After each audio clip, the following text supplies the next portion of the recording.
Magandang araw po sa inyong lahat mga kababayan at welcome back dito po sa ating munting channel Pinas News Review, kung saan re-reviewin po natin ang mga mahalagang balita dito sa Pilipinas. Mga simpleng komento sa mga issue dito sa Pinas. At eto nga mga kababayan, kapapasok lang, grabe na ito. Walang kawala lahat sa matinding pasabog ni Congressman Marcoleta at Senator Bato. Yan mga kababayan ang ating alamin mula po rito kay Pinas News Insider. Nasa description po ang full video link ng video ito. Subscribe na po kayo. At kung bago ka pa lang at di pa po napag-subscribe sa ating munting channel, please don't forget to subscribe. At i-click na rin po ang bell notification para updated po kayo sa lahat ng ina-uploads nating reaction video. At ito nga mga kababayan, bago po natin muling pakinggan, panoorin at bigyan ng komento ang video ito. Ito, may i-share po ako muli sa inyo ha. May mga panawagan yung mga opisyal ng ating gobyerno ngayon eh. Ito po,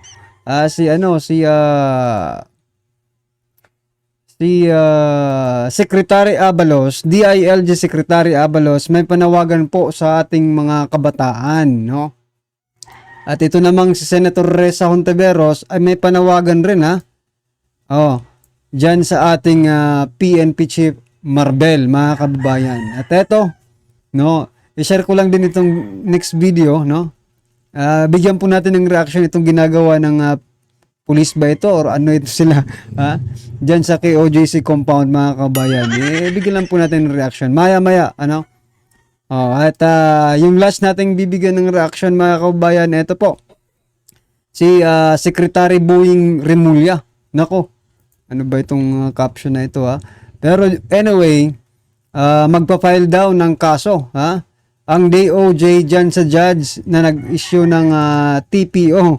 Nako. Dyan sa... Grabe mga kababayan. No? Sige mamaya, bigyan po natin ng reaction ito. No? Patungkol pa rin po ito kay Pastor Apollo Kibuloy. At I think, hindi lang po ito patungkol kay Kibuloy. It is more on Duterte's pa rin mga kababayan. Ha? So eto, simulan po natin mga kababayan dito kay Secretary Abalos, no? Bigyan po natin ng komento at kayo rin, maaari po kayong mag-comment, no, kung ano po ang inyong masasabi dito. No, eto, naglabas ng pahayag si Department of the Interior and Local Government, Secretary Benhur Abalos, kaugnay sa kampanya laban sa illegal na droga. Ano kaya ang kanyang gustong iparating mga kababayan? Ito po, Abalos nanawagan sa kabataan na tumulong sa kampanya kontra droga. Inihimok yung ating mga kabataan, mga kababayan, na tumulong. Actually, I have a few vlogs regarding po sa kabataan. We're in. Tama po kayo, Secretary Abalos, tumutulong po sila eh. Tumutulong po sila eh. Biruin mo yung grade 11 at grade 9 ba yun? Na estudyante ay nagtutulak, di ba? Yan, tumutulong na po sila sa inyo, Secretary Abalos. Ano bang klaseng ano ito? Enforcement, mga kababayan, yun, nakasalalay ba sa bagay, di ba? But teka lang. Ang mga kabataan kasi ngayon, mga kababayan, hindi po natatakot na eh. Walang takot sa gobyerno. Kaya gumagawa sila ng mga ganito eh, di ba? Dinadahilan lang nila yung kahirapan.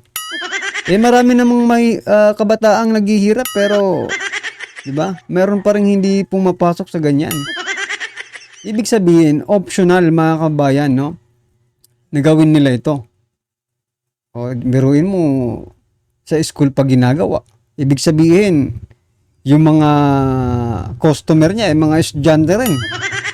Diba? Kaya dapat siguro maging matapang rin, no? Ang gobyernong ito, hindi puro salita lang. Kasi pag sinabihan mo yan na, okay, nananawagan ako sa lahat ng kabataan without any action, no? Sa purpose mo, diba? Sige, for example, tulad natin sa kay PRRD, diba? Nananawagan sila. Sabay sa panawagan nila yung action nila. Diba? Kaya yung mga kabataan noon, talagang umiiwas na kasi alam nilang ganito ang mangyayari sa kanila eh. Ha? Kapag pinasok pa nila ito, ganito po ang mangyayari sa kanila. Kaya yung pag-isip ng mga bata, na divert, no? Na divert. Na, ops, teka lang. Pag ginawa ko ba ito ngayon, di ba? Anong mangyayari sa akin? Pero sa panahon po ngayon, pag ginawa ko ito ngayon, okay lang. Okay lang yan. Wala namang di ba? Wala namang consequences na malaking di ba? Oh. Kaya malakas po ang loob nila. Oh, ano sa palagay niyo po dito sa panawagan ni Secretary Abalos? And I think, pangunahan po ng gobyerno, di ba? Pangunahan po ng administrasyon. Kasi nga po, nananawagan tayong magpapulburon test. Hindi naman nagpapapulburon test. O kaya yung kabataan natin, they don't care, di ba? They don't care about the law. Kung ano man yung lalabagin nila, wala silang pakialam. Kasi nananawagan po yung taong bayan na magpulburon test pero binabaliwala naman. Ibig sabihin, follow the leader lang ito. Binabaliwala nga ng nasa taas eh. Tayo pa kayong mga bata pa tayo baliwalain din natin yan. Parang ganun po yung naiisip nila, di ba? At ganun din ang naiisip ko, di ba? Ano sa palagay nyo mga kababayan? Well, anyway, dito naman po tayo kaya Senator Ressa Hontiveros. Nako, eto pakinggan po natin. Pinapacheck nga po ito kung GMA News, paki-fact check nga nitong si Senator Ressa Hontiveros. Ito. I urge the new PNP Chief, Police General Romel Marbil, to step up. There could be a failure of intelligence if it's taking this long to locate the whereabouts of Kibuloy. Dalawang warrants of arrest na ang na-issue, pero hindi pa maaresto. Together with his private army, Kibuloy is a threat to peace and order in the country. So yan mga kababayan, may private army daw si Pastor Apollo Kibuloy. Paki-fact check nga po GMA News kung totoo ba itong pinagsasabi ni Senator Ressa Hontiveros. No? Paki-verify po sa kanya kung talagang meron ba o wala. Kasi yung taong bayan maniniwala po sa kanila. Kasi official po sila ng bayan bansa natin, di ba? Ang problema lang dito, kailangan po nilang, hindi naman pwedeng sabihin na lang nila, no? Kasi hindi naman sila mga vloggers eh. Kailangan may ebidensya po sila. Kung meron po silang ebidensya, ilabas po nila kung may private army nga talaga si Pastor Apollo Kibuloy. Kasi kapag wala, parang sinisiraan lang po nila yung tao. Diba? Unang-una, ebidensya po muna. Bago po sana magsalita, may ebidensyang ito kasi ang problema dito kay Senator Ressa Hontiveros eh.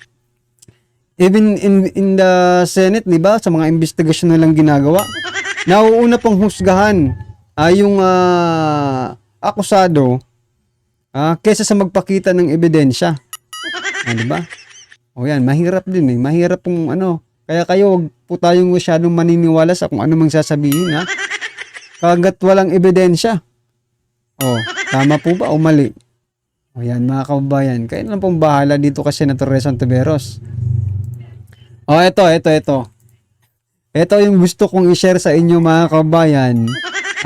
Na kung saan may isang pulis. Tingnan nyo po yung forma ng katawan ng pulis na ito. Pati yung belt niya. Pulis ba talaga ito? Ito. Panoorin natin ng konti.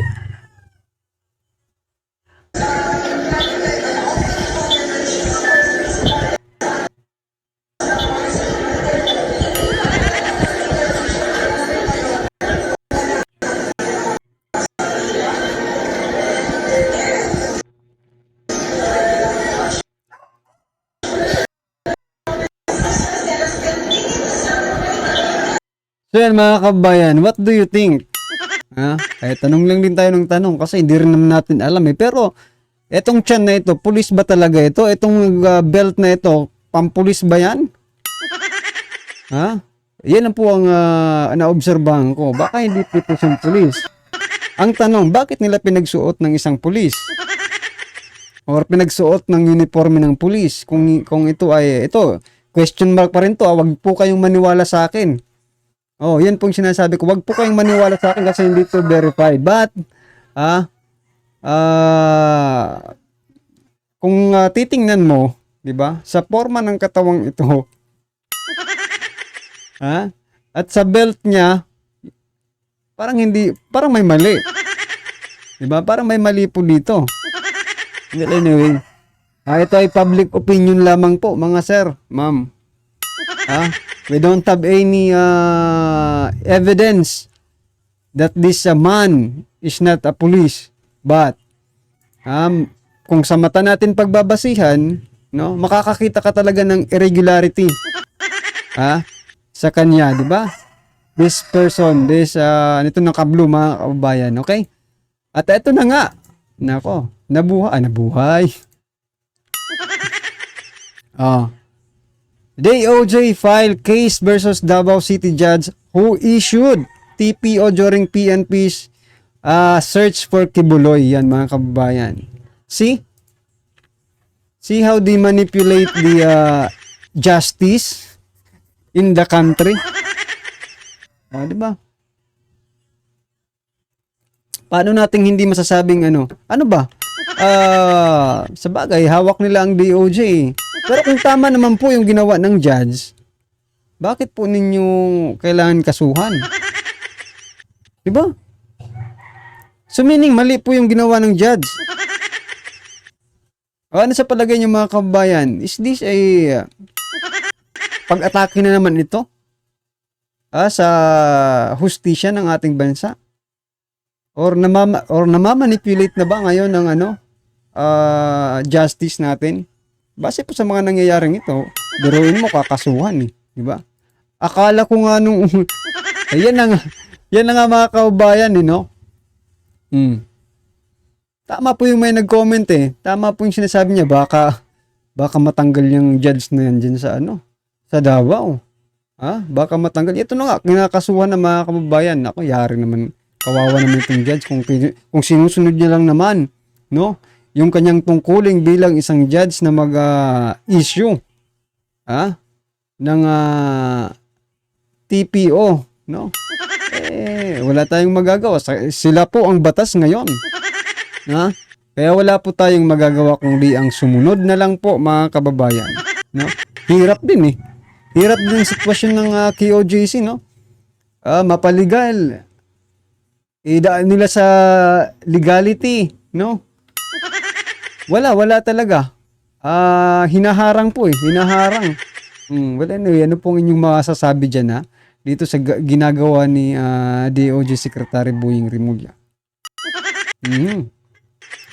Eto na, mga kababayan, sama-sama at sabay-sabay po natin pakinggan panoorin at bigyan ng komento ang video ito. Eto na po.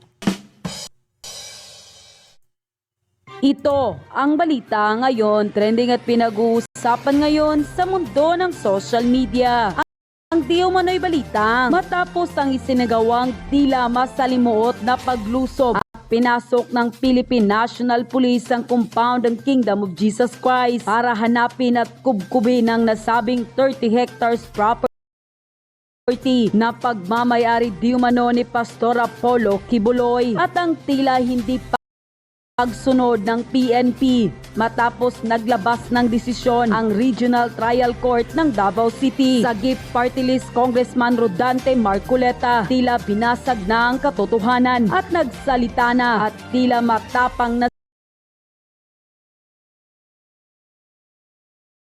sinapolang PNP, General Torre, Marvel at si Abalos. Gaano kaya ito katotoo, mga kababayan? Ating alamin. Pero bago ang lahat, kung bago ka pa lamang sa aming channel, please huwag kalimutang mag-like, subscribe at i-click ang notification bell para mas maging updated ka palalo sa lahat pa ng bagong video na i-upload namin. At eto na nga, mga kababayan, sa kabila ng temporary protection order na ibinigay ng Davao Regional Trial Court sa ipinasang writ of amparo ni KOJC Chief Legal Counsel Attorney Israelito Torion, ay tila tumangging sumunod dito si Nicolas Torre III at nanatili pa rin ang libo-libong pulis sa loob ng KOGC compound sa Davao City at umabot na ito sa Senado. Dito ay matapang na binasag ni Senator Bato de la Rosa ang tila'y sinagawang pagkubkob ng PNP sa loob ng compound ng KOGC. Sa kanyang privilege speech sa Senado, pinuna ng dating PNP chief na ngayon ay Senator Ronald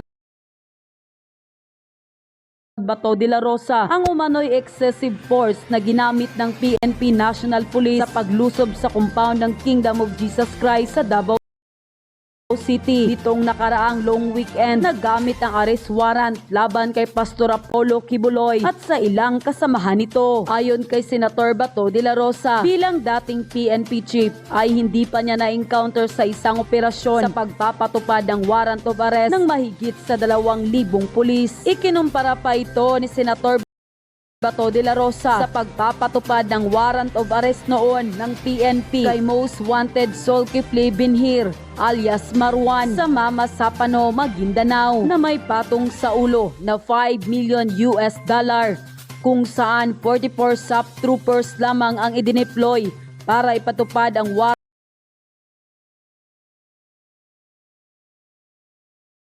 of arrest. So yan mga kabayan, yun, identified talaga yun na terrorist ha. Pero yung pinadala nila, hindi po ganito kalaking pwersa. Oh, may mga sundalo at mga pulis, di ba? At dito, may mga menero pa. Sinasabi ka ng iba, mga kabayan, na mukhang hindi yata tao ang hinahanap ni Torre. Ha? Kasi kung tao, dapat hindi pang metal detector yung ginagamit nila. Pero bakit ganon, di ba? O, iba siguro ang gustong hanapin nila dyan. Talamis na po yan. At mahigit sa 200 police officer na backup On the alleged excessive number of deployed police officers, as a former chief of the Philippine National Police, I have not encountered an operation to implement a warrant of arrest wherein we deployed forces close to 2,000 people. To compare, the PNP also implemented a warrant of arrest against Zulkifli here, also known as Marwan. Marwan was listed among America's most wanted terrorists with $5 million bounty on his alleged involvement in a series of deadly bomb attacks in the Philippines. In the enforcement of the warrant against Marwan, the PNP only deployed 44 members of Special Action Force and more than 200 police officers as backup. Allow me to do the math. Less than 300 police officers to enforce a warrant against Marwan, who was then protected by more than 1,000 heavily armed Bangsamoro Islamic Federal fighters and private armed groups around the so-called SPMS box, which includes Mama Sapano, versus 2,000 to arrest Pastor Kibuloy. Kaya ang tanong ng mga miyembro ng KOJC, mas mapanganib ba si Pastor Kibuloy kaysa isang most wanted terrorist? Mas mapanganib ba ang Davao City compared doon sa Mama Sapano na napakaraming umiikot ng mga armadong tao? Mr. President, wala na po sanang naging kaguluhan kung naging mahinahon lamang ang pagsisilbi ng warrant. Kasunod nito ay hindi naman mapigilan na magbigay naman ng kanyang pahayag si Sagip Party List Congressman Rodante Marcoleta. Ayon pa sa kanya ay hindi na nagagawa ng mga misyonaryo ang may kaugnayan sa kanilang paniniwala. Ngayong linggo ay ang ika-39 na anibersaryo ng pagkatatag ng KOGC, ngunit hindi magagamit ang KOGC Katedral ang karaniwang lugar para sa kanilang mga selebrasyon. Hanggang kailan umano balak kubkubin ng kapulisan ang KOGC compound, and Aiko nandyan. Nakikita ko pa rin ang mga barigada, kumaunti lang sila pero hindi nagkakaroon ng inhibition ngayon. Nagkakaroon ng interruption, isang bagay na dapat makita iyan. Palagay ko sa tamang panahon siguro baka siyasatin din iyan dyan. Pero ngayon pa lang, sinasabi natin sa aking palagay, merong paglabag kung ang pag-uusapan ay yung ginagawa at yung karapatan ng Corporation Soul, yung sekta nilang KOGC na hindi na nila nagagawa kung ano man yung may kaugnayan sa kanilang paniniwala. End of quote. Narito naman ang full video ni Congressman Rodante Marcoleta na tila sumapol sa PNP at nila Torre, Marbel at Abalos para sa buong detalye. Panoorin ang full video. Sana nasunod ko matapos na ito, no? Itong bahagi na ito sa Davao City, Kong. Ano? Jen, Nelson, ang napansin ko lamang dyan ay yung KOJC. Bakit kay yung Kingdom Kingdom? of Jesus Christ. Jesus Christ. So, Yeah, tama. isang denomination ito, isang sekta ng relihiyon ito, hindi ba? Yes po. Kapag ka kasi isang sekta ng relihiyon, Jen, kapag nakarehistro ka sa SEC, ito yung Securities and Exchange Commission, ikaw ay tinataguri ang Corporation Soul. Korporasyon ito eh. Okay. Corporation Soul. Kagaya lahat ng mga sekta ng relihiyon, Corporation Soul eh. Yun pala yun. Ngayon, ang hinahanap nila ay isang tao Opo. na dating siyang namumuno nito, ngunit parang na-turn over na sa isang kapwa niya opisyal. Sabagat din, okay. ang Corporation Soul ngayon ay nasa ilalim na nung taong pinagsalinan. Yung okay. So, ang inahanting nila ngayon ay isang tao na hindi na siya yung may hawak ng hindi na siya yung head ng church, Head ng, na siya yung pinaka-subject ng corporation. Okay. Ngayon, ang punto dito, ganito eh. Hinahanap mo yung tao, ngunit yung kanilang sekta, yung korporasyon, yung kanilang karapatan, yung kanilang pag-aari, at lahat ng mga may kinalaman sa kanilang karapatan sa paggagawa o pagtataguyod ng kanilang paniniwala, nagkaroon ng interruption eh. Sa akin palagay, dapat tingnan niya ng human rights din. Hindi lamang okay. sa punto na, teka muna, tama ba yung Pero nga mga kababayan, nagsalita na po ang human rights about dyan eh, di ba? Instead na kampihan po yung mga nasaktang KOJC members, doon po sila pumanig sa kapulisan, no? Dahil sinasabi nila na yung sinasabing direct assault, no? At saka kinakasuhan nga sila yung mga KOJC, mga kabayan, di ba? Kinakasuhan po ng direct assault at saka ano pa yung isa? Paglaban sa sa otoridad. Yun po yung ginakaso sa kanila ngayon. ng warrant of arrest? Opo. Tingnan mo rin yung punto na wala bang karapatang na-violate? Wala bang karapatan na nalabag? Yung mga ginagawa nila dati, baka hindi na nila magawa. Pananampalataya nila ito dyan eh. Corporation Soul ito dyan eh. Ngayon, dapat makita yon. Dahil yun ay isang bagay na pinuproteksyon na ng batas dyan. Ayun. Well, tingnan natin to. Kasi kung alam mo, nakapondo sila dyan. Paano yung pagsasagawa nung kanilang... tayo naman, kanya-kanyang paniwala tayo dyan eh. Opo. Kung paano nila ginaganap yung kanilang paniniwala o pagsasakatuparan ng kanilang paniniwala, pagpapahayag ng kanilang paniniwala, dyan, kanila yun eh. Ngunit kapag nandun yung mga pulis, wala bang nalalabag dyan? Paano yung paniniwala nila? Paano yung pagsasagawa ng kanilang mga bagay-bagay na may kinalaman sa kanilang sekta? Mukhang yun po yung naging subject ng cease and desist order na pinalabas ng Davao Regional Trial Court. Kaya pinaalis po yata yung mga barikada. Nandiyan, nakikita ko pa rin eh. Pumunti lang sila pero hindi eh. Nagkakaroon ng inhibition ngayon. Nagkakaroon ng interruption. Isang bagay na dapat makita yan. Palagay ko sa tamang panahon siguro baka siya sa atin din yan dyan. Pero ngayon pa lang sinasabi natin, sa aking palagay merong paglabag kung pag-uusapan ay yung ginagawa at yung karapatan ng corporation ng Corporation Soul. Yun ang sekta nila na hindi na nila nagagawa kung ano man yung may kaugnayan sa kanilang paniniwala. Pag-usapan natin, no? Ito po, sinusulong. So yan mga kababayan, no? Klarong-klaro po mula po sa bibig ni Congressman Marcoleta. May nilalabag na karapatan nitong mga pulis, no? At kailangan umaksyon ng human rights pero wala namang pong aksyon ng human rights. Ito lang mga kababayan ang pansin natin, no? Habang busy po ang Kongreso dito kay BP Sara, sa budget ni BP Sara, no? Hindi po ba nila nakikita na mayroon din pong pwedeng imbestigahan, no? Dito sa nangyayaring ito diyan sa KOJC, no? Maging patas naman kayo sa investigasyon ninyo. Dahil 'di ba this administration din eh. Yung si Aguila, 'di ba? Yung Aguila 'di ba yung ano rin yun eh, kulto, 'di ba? Inimbestigahan niyo ng todo eh ng Congress. And it's about religion din, 'di ba? Yung mga pang-aabuso rin ni Aguila. Aguila ba yung tao? Oh, yun yung natatandaan ko eh, Aguila. Ngayon, bigyan niyo rin naman ng pansin itong KOJC. No, relihiyon din naman ito. Kung may mga pang-aabuso, imbestigahan niyo po diyan, no? Ang nakikita po natin parang bulag at bingi ang Kongreso, Senado sa nangyayari dito sa Davao City. Wag po ito ang suggestion ko lang sa administrasyon. Tayo hindi naman simpleng suggestion mga kababayan. Paalala na lang, reminder, 'di ba? Reminder na lang po kasi alam ko namang hindi tayo pakikinggan pero at least malaman na lang ng taong bayan kung ano po yung natin. Excuse me po.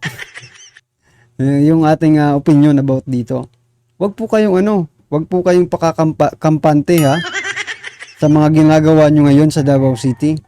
Baka mabaligtad ang mundo at sa lugar nyo naman gawin, no? Yung ginagawa nyo sa Davao City. Baka sabihin nyo, we need human rights. Ngayon pa lang nakikita na natin hindi nyo pinagbibigyan, no? Lahat ng resources ng government talagang nakafocus sa Davao City. Diba? Kapag kasasalita lang po ni SOG Boying Remulla, no? Nakakasuhan yung huwes diyan sa Davao City na nag-issue ng TPO. Diba? Kaya wag po kayong pakakampante, baka bilog po kasi ang mundo eh. Baka sa susunod na panahon, sa lugar nyo namang gawin to, kayo naman pong umiyak. Mga Duterte po ngayon ay hindi umiiyak, palaban po sila.